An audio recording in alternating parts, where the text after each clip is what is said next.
पागल हो ना मैं। साढ़े 3 साल से इतना पता क्या क्या कर रहा हूँ, क्या क्या सीख रहा हूँ तुम लोगों के लिए कि हाँ वेरीफाई करने के लिए कि हाँ ये चीज़ ऐसे एग्जिस्ट करती है, ये चीज़ ऐसे होती है। लोगों को लगता है ना कि मैं तो अननोन में भी वही चीज़ करना चाहता, मैं तो अननोन में भी ऐसे रहता हूँ, महादेव को याद करके रोता रहता हूँ। मेरा राज भी सोचते ना जो इष्ट। आईआईटी बाबा, जिनका असली नाम है अभय सिंह, ये हरियाणा के झज्जर जिले के एक छोटे से गांव से आते हैं। इन्होंने आईआईटी मुंबई से एरोस्पेस इंजीनियरिंग की पढ़ाई की थी। बताया जाता है कि जब वो पढ़ाई कर रहे थे तब उन्हें दर्शन शास्त्र और अध्यात्म में रुचि होने लगी।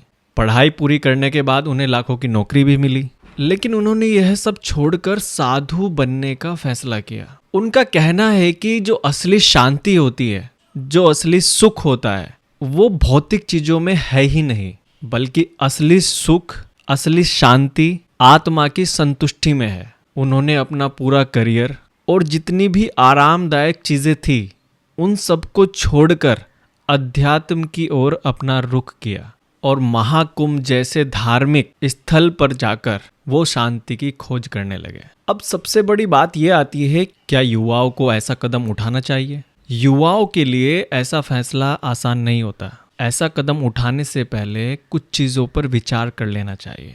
आत्मचिंतन करें और यह समझने की कोशिश करें कि आप अपने जीवन से क्या चाहते हैं। आध्यात्मिकता को अपनाने से पहले यह जानना बहुत जरूरी है कि आप ऐसा क्यों करना चाहते हैं। आपकी जो इच्छा शक्ति है वो बहुत ही मजबूत होनी चाहिए। जैसे अभय सिंह ने अपनी लाखों की नौकरी छोड़ी, अपना पूरा घर परिवार छोड़ा, और ये सब करना इतना आसान नहीं होता, बहुत मुश्किल होता है। हर कोई ऐसा नहीं कर सकता। ध्यान और अध्ययन करें।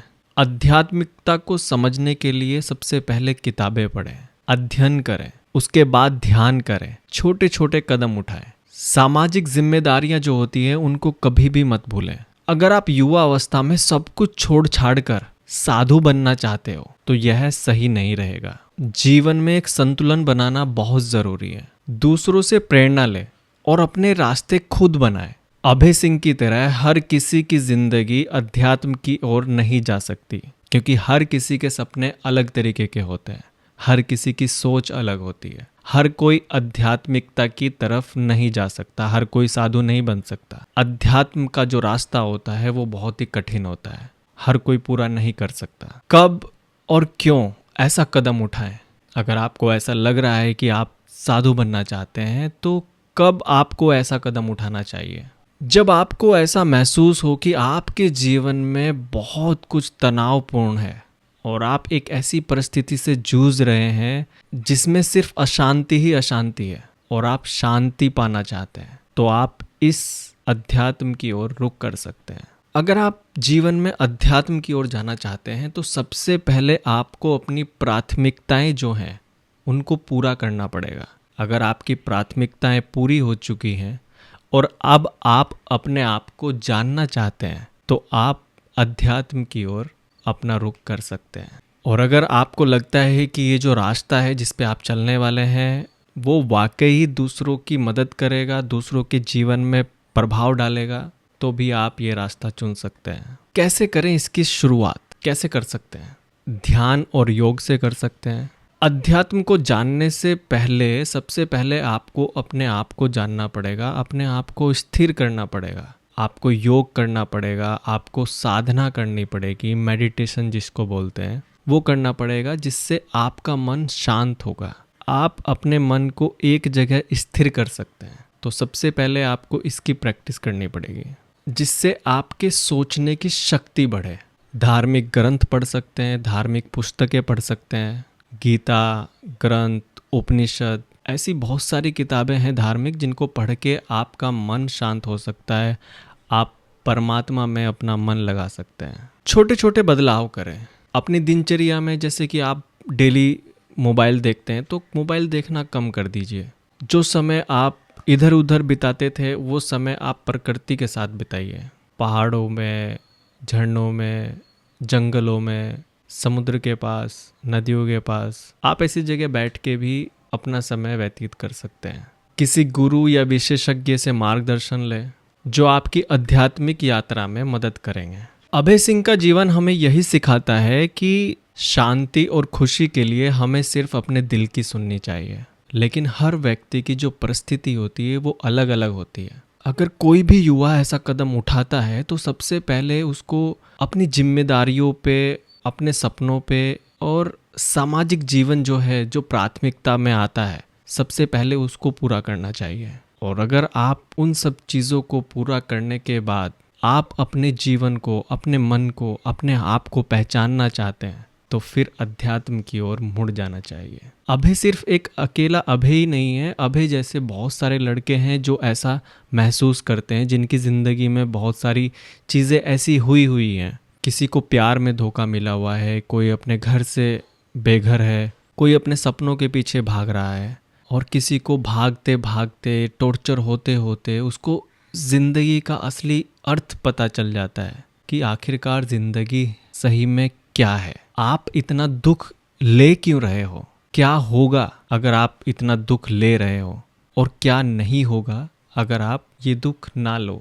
आज के समय में खुशी बहुत कम मिलती है, बहुत कम लोगों के बीच में खुशी बची है। दुख हर किसी की ज़िंदगी में, डिप्रेशन हर किसी की ज़िंदगी में, बट कुछ लोग सिर्फ चले ही जा रहे हैं क्योंकि उनको भी समाज का डर होता है, उनको भी ये होता है कि जिम्मेदारियाँ, कहीं कहीं जिम्मेदारियाँ उनको पकड़ के रखती है। और जब एक समय ऐसा आता है कि वो जिम्मेदारियों के तले भी दबे रहते हैं और समाज का डर भी रहता है, तो ऐसी स्थिति में बहुत सारे युवा जो होते हैं वो फांसी लगा लेते हैं, मर जाते हैं, क्योंकि उनके पास कोई और दूसरा रास्ता नहीं होता। तो मैं यही कहना चाहूँगा कि अगर आपके पास ऐसी कोई भी परिस्थिति बनती है तो आप अपने आप को जानने के लिए अध्यात्म की ओर रुख कर सकते हैं, ना कि सुसाइड की ओर। तो अभय सिंह जो हैं वो अपने आप को जानने के लिए अब उस रास्ते पर चल पड़े हैं। अब ये रास्ता चलता जाएगा, इसका कोई अंत ही नहीं है। इसी खुशी को वो हमेशा के लिए बरकरार रखेंगे, वो किसी भी रूप में हो, किसी भी वेशभूषा में हो, ये मैटर ही नहीं करता। उन सामाजिक लोगों के सवालों को पढ़ेंगे जो लोग कमेंट करके अभय के बारे में क्या राय रखते हैं। तो चलिए शुरू करते हैं, एक एक कमेंट को पढ़ते हैं। बलवीर राजपूत जी कहते हैं कि इन 3 चेहरों पर ही महाकुंभ का जो सारा रस होता है, सारा जो निचोड़ होता है, वो पूरा का पूरा मीडिया ने ख़त्म कर दिया। इन 3 चेहरों के ऊपर तन की खूबसूरती, आंखों की खूबसूरती और एक उच्च शिक्षित व्यक्ति जो अभी अभी बाबा बना। क्या यही कुंभ की महत्व है? इनका कहना है कि यदि कुंभ में आप सिर्फ यही खोज पाए हैं तो आपका सनातनी होने पर दोबारा से विचार करने योग्य बात है। इनका कहना है कि एक अध्यात्म के इतने बड़े समंदर में इन्होंने ढूंढा भी तो क्या, चुना भी तो क्या। जो एक चीज हम हर चौराहे पर खोज सकते हैं, उसको खोजने के लिए हमने कुंभ को चुना। इनका कहना है कि 12 साल के अवसर को हम यूं ही गंवा रहे हैं। मीडिया का दोष है, लेकिन हम सबका भी उतना ही दोष है, क्योंकि हम इस अवसर को इतनी तुच्छ चर्चा में गंवा दिए, जहाँ पे अध्यात्म के बारे में चर्चा हो सकती थी, जहाँ धर्म की चर्चा हो सकती थी, जहाँ सनातन धर्म की चर्चा हो सकती थी। चलिए दूसरे कमेंट की ओर पढ़ते हैं। इनका नाम है सुमन उपाध्याय जी। ये लिखती हैं, जिस कुंभ में समाज को आध्यात्मिक ज्ञान की खोज करनी चाहिए थी, उसमें ये लोग किसी की आंखें सुंदर है, किसी का सौंदर्य सुंदर है, कौन सी साध्वी सबसे सुंदर है, यह सब खोज रहे हैं। इनका कहना है कि सुर्खियों में आने की चाहत दोनों तरफ की है।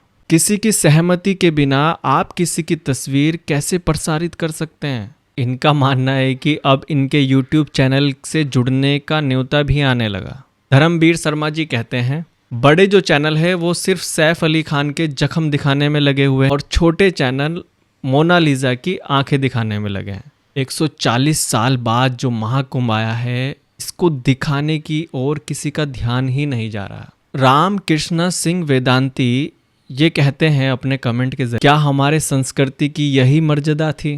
किन विचारों में खो गए लोग? क्या खोजना चाहिए था और क्या खोज लाए?